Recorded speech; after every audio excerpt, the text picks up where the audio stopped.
जयपुर। राजधानी के होटल ध्रुव में सुहेलदेव भारतीय समाज पार्टी द्वारा पत्रकार होली मिलन समारोह का आयोजन किया गया। कार्यक्रम में पार्टी के राष्ट्रीय प्रवक्ता व राजस्थान प्रदेश प्रभारी सुभाष चंद्र यादव ने राजस्थान के समुचित विकास के लिए मरु प्रदेश की मांग करते हुए कहा कि जिस तरह अन्य राज्यों का विभाजन कर नए राज्य बनाए गए, उसी तरह बाड़मेर, सिरोही, चूरू, जालौर, हनुमानगढ़ और श्रीगंगानगढ़ जैसे जिलों को मिलाकर नया मरु प्रदेश बनाया जाए। यादव ने कहा कि इन क्षेत्रों में खनिज संपदाओं की भरमार है, लेकिन यहाँ के नागरिकों को उनका हक नहीं मिला।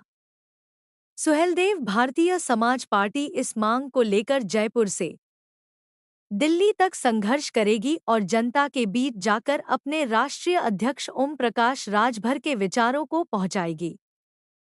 कार्यक्रम में प्रदेश अध्यक्ष जयप्रकाश राठौर, प्रदेश सचिव राजू सिंह राठौड़, दीपक सिंह, धर्मेंद्र चौधरी, अंकित सिंह, अजय सोनी सहित अन्य पदाधिकारी व कार्यकर्ता बात नहीं कर रहे हैं बांटने की। आप पत्रकार विभाग से ताल्लुक़ रखते हैं, पत्रकार बिरादरी से ताल्लुक़ रखते हैं, आपको स्वयं पता होना चाहिए कि इसकी शुरुआत कहाँ से हुई थी। इसकी शुरुआत राजस्थान के कई नेताओं ने की थी और बाकायदा अशोक गहलोत सरकार ने तो उसका रोड मैप भी तैयार करके रखा था। ये जो 9 जिलों का जो गठन हुआ था, जिसको कुछ जिलों के अंदर भजनलाल शर्मा ने सरकार ने जिलों को रद्द कर दिया, अगर आप उसके ध्यान से देखेंगे तो उसके अंदर कुछ जिले ऐसे भी थे जिसको कहने की रोड मैप के रूप तैयार किया गया था कि मरु प्रदेश को अलग किया जाए। हम कहाँ उसकी मांग कर रहे हैं? मांग तो मरु प्रदेश के लोग कर रहे हैं और उस मांग को कांग्रेस खुद करना चाह रही है।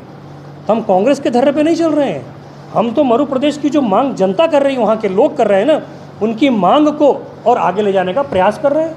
हम कहाँ मांग कर रहे हैं? ये आपका जो हमारे ऊपर आरोप है पूरी तरीके से तथ्यहीन बेबुनियाद आरोप है। हम मांग नहीं कर रहे हैं, हम उनकी मांगों को आगे बढ़ाने का प्रयास कर रहे हैं। हम बांटने का प्रयास नहीं करते, हम जोड़ने का प्रयास करते हैं। यादव जी, आप सबको साथ लेके चलने की बात तो कर रहे हो, आपके पोस्टर में भी गौतम बुद्ध से लेकर बाबा साहब अम्बेडकर तक नजर आ रहे हैं, पर आपकी कार्यकारिणी जो है वो एक ही जाति की नजर आ रही है। तो राजस्थान संदेश क्या देना चाह रहे हो? देखिए, बहुत अच्छा सवाल है आपका और आपके सवाल का जवाब भी मैं देता हूँ।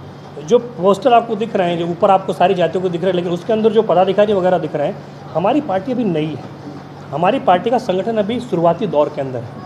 अभी जैसे जैसे जिन जिन जातियों के नेता जुड़ते जाएंगे, आने वाले समय के अंदर जब आपकी हमारी पीसी होगी, आपसे हम रूबरू होंगे, तो आपको इसके अंदर दूसरा परिवर्तन दिखाई को देगा। इसके अंदर आपको विभिन्न जातियों के नेताओं की फ़ोटो भी देखने को मिलेगी। इसलिए शुरुआती दौर है। शुरुआती दौर के अंदर जो हमारे साथ जुड़ा हुआ है उनके फ़ोटो इसके अंदर हैं। उसके बाद में जैसे जैसे जातियों के लोग जुड़ते जाएंगे, धर्म के लोग जुड़ते जाएंगे, इस पोस्टर के अंदर, इस बैनर के अंदर आपको सब जातियों के लोग, सब धर्मों के लोग भी देखने को मिलेंगे। ये मेरा आपको वादा है। सर, आपने कहा कि विभिन्न जातियों के लोग इस पार्टी में जुड़ते हुए जाएंगे। आपको नहीं लगता है आप मुद्दे को लेकर के बातचीत करते हैं? देश में इस समय जो चुनाव होते हैं वो धर्म के आधार पर होते हैं। राष्ट्रीय पार्टी आम आदमी पार्टी में राजस्थान में अपना प्रभाव दिखाने की कोशिश की, वो भी एक सक्षम रही है। तो आप क्या मतलब राजस्थान में लगता है कि आपको आपकी पार्टी उभर पाएगी? लगता, देखिए, लगता कि हमको पूर्ण विश्वास है कि उभर पाएगी। मैंने सर के पहले सवाल के अंदर इस बात को पूरी तरह स्पष्ट कर दिया था। और आप आम आदमी पार्टी की बात कर रहे हैं जो खुद भ्रष्टाचार की जननी है। आम आदमी पार्टी है क्या? आम आदमी पार्टी का उदय क्या हुआ? रामलीला मैदान के अंदर अन्ना हजारे से पैदा हुई आम आदमी पार्टी है। उसके बाद आम आदमी पार्टी ने क्या किया? जिस कांग्रेस के विरोध के ऊपर उसका जन्म हुआ, उसने पहले 34 दिन की जो सरकार बनाई थी उसी कांग्रेस के सहयोग से बनाई थी। उसकी बात क्या करेंगे आप? आम आदमी पार्टी पूरी तरीके से भ्रष्ट पार्टी है, झूठों की पार्टी है, धोखेबाजों की पार्टी है, भ्रष्टाचारियों की पार्टी है। तो उसका अंजाम तो होना ही था। हम उसके धर्रे पे चलने वाले लोग नहीं हैं। हमारी राजनीति, हमारी विचारधारा, हमारी नीतियाँ, हमारे मुद्दे आम आदमी पार्टी से पूरी तरीके से अलग है। हम सत्ता का सुख लेने के लिए नहीं आए, हम आपको आपका हक अधिकार दिलाने के लिए आए हैं। दलितों की बात होती है, पिछड़ों की बात होती है। कांग्रेस ने क्या किया पिछड़ों के साथ में अब तक? कांग्रेस दलितों की बात 2011 से पहले क्यों नहीं करती थी? जैसे सत्ता के अंदर से बाहर चलेगी तब उसको पिछड़े दलित याद आने लग गए। आज जातिगत जनगणना की बात हो रही कि नहीं हो रही? राहुल गांधी बड़े जोरों शोर से इस बात को उठाते हैं। 2011 के अंदर जातिगत जनगणना हुई थी, लेकिन उस आंकड़े को, जातिगत जनगणना आंकड़े सार्वजनिक किसने नहीं किया अभी तक? कांग्रेस ने नहीं किया। उस आंकड़े को फाड़ने का काम किया था राहुल गांधी जी ने। तो कांग्रेस और आम आदमी पार्टी ये एक ही थैले के चट्टे बट्टे हैं। ये दिन में विरोध करते हैं, रात में गलबैयाँ बनाते हैं। आप उनसे हमारी तुलना तो बिल्कुल न करें। राजस्थान में तमाम पार्टियां यहाँ पर आती है और बड़े बड़े वादे करती है कि हम ऐसा करेंगे, वैसा करेंगे, जनता के हित में करेंगे, मुद्दे करेंगे, तमाम प्रकार की बातें होती है, मगर जनता के हित में कोई बात नहीं करती। दे दे के सत्ता में अगर आपके एक दो विधायक आ गए तो आप भी कहीं ने रोटियां सेकने का काम करेंगे।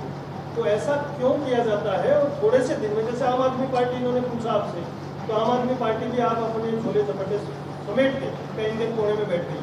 तो क्या इस तरीके की चीज़ें आप करोगे या क्या वास्तव में जनता के हित में काम करोगे? देखिए, सबसे पहले तो मैं स्पष्ट कर दूं कि अभी तक शुरुआत के अंदर मैंने ऐसी कोई बात नहीं बोली जिसके अंदर आप बोले कि मैंने बहुत बड़े बड़े वादे किए।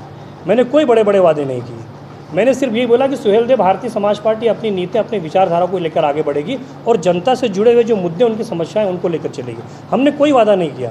हमने ये नहीं बोला कि हम राजस्थान का नक्शा ही बदल देंगे, हम राजस्थान के अंदर रामराज लेके आ जाएंगे। हमने ऐसे कोई वादे नहीं किए। लेकिन आपने ये भी हम पर आरोप लगा दिया कि ये भी हो सकता है कि भैया हमारे 2 विधायक चुनकर आ जाएं तो हम भी हमारी राजनीतिक रोटियां सेक लें। आपने ऐसा कैसे समझ लिया कि हम दूसरी पार्टियों की तरह हैं? आपके दिमाग में ऐसी कैसे बात आ गई कि हम भी अगर विधायक बन जाएंगे तो हम भी वही कार्य करेंगे जो दूसरी पार्टियों ने किया? आपने हमें मौका ही नहीं दिया और पहले सवाल खड़ा कर दिया। भैया पहले मौका तो दो। आप हमसे अगर जवाबदेही लेना चाहते हैं तो पहले हमें वो जिम्मेदारी दो।